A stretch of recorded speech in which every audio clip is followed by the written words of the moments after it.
This is GatoPerro Reviews, where today we'll be looking at the Spider-Man Classics first ever Spider-Man figure, basically the McFarlane Spider-Man, the original, and this is basically the original Marvel Legend.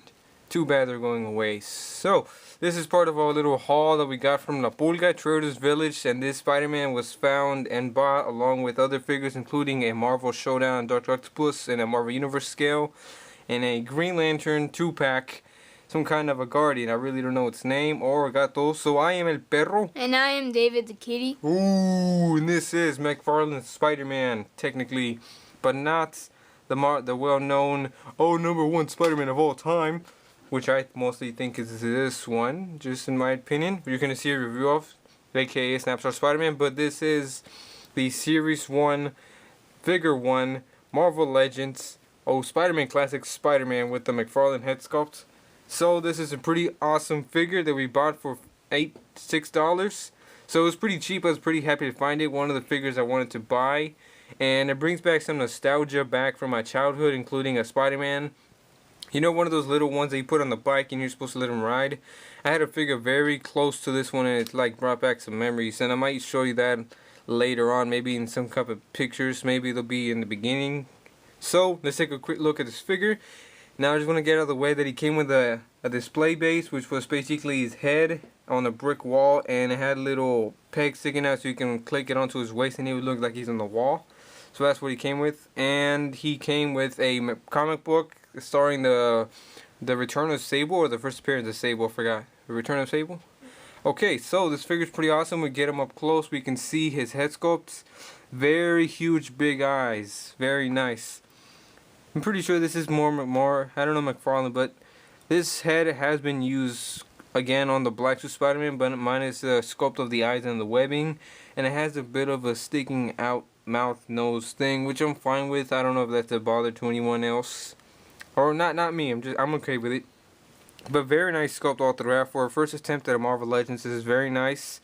It has a sculpted webbing on there and painted, and there's shading between the muscles and all like the inner areas of the figure, including the legs. Not so much the arms. On the arms, it seems like it's mostly on the shoulders, on the side of the figure.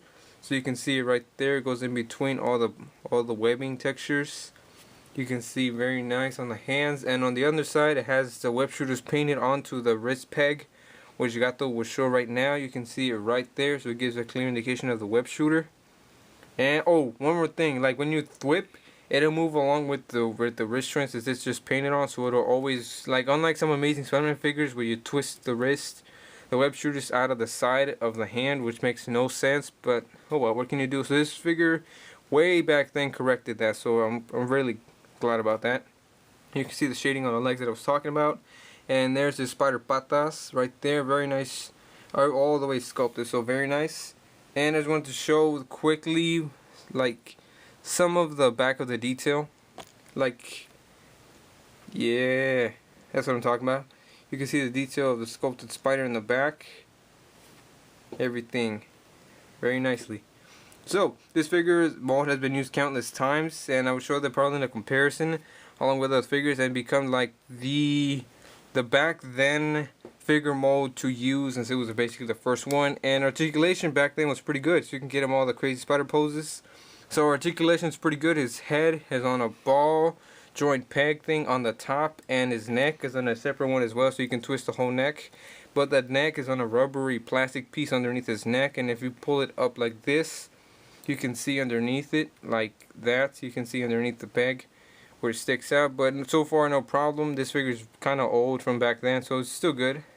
Whoever the previous owner was must have had pretty good care of it. And he has shoulders that are basically the same thing, with like a rubbery plastic thing inside that you can pull out.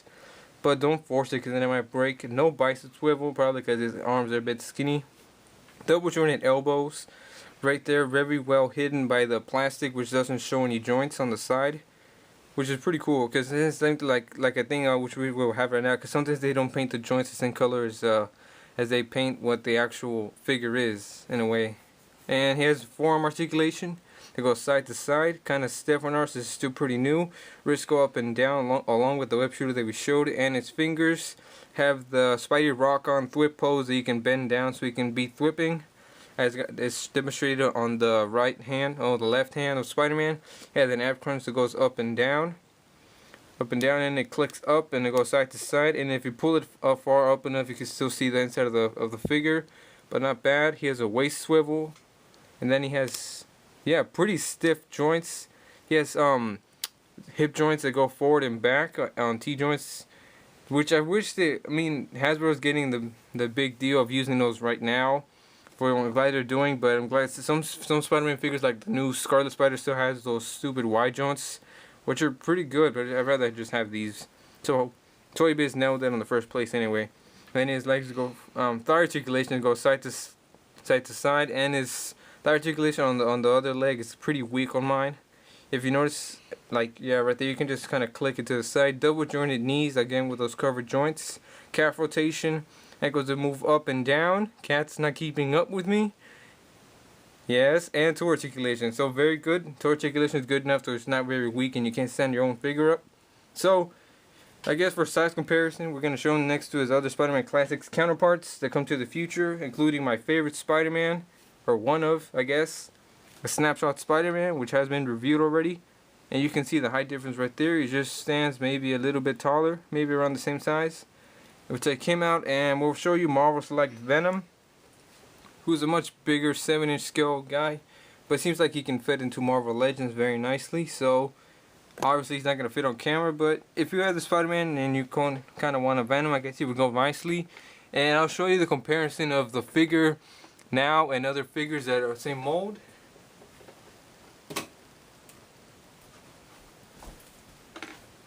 Okay, so back during the movie of the Sam Raimi movies from 2002 and 2004, other figures were released using the same body mold. I don't know how well known this one's. Well, one of them is very well known. This is the Battle Damaged Spider-Man.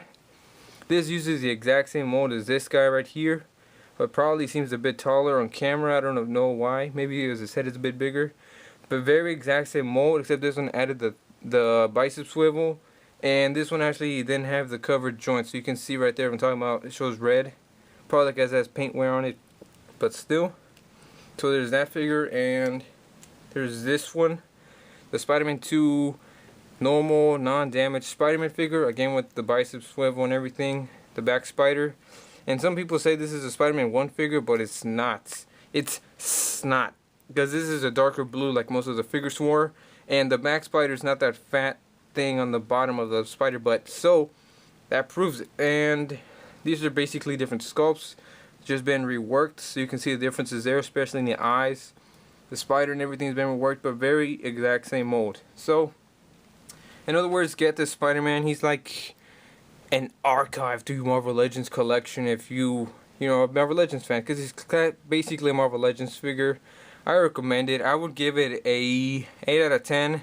Very solid figure, very nice. If you can get it in packaging and with all the accessories of the base and everything, much better.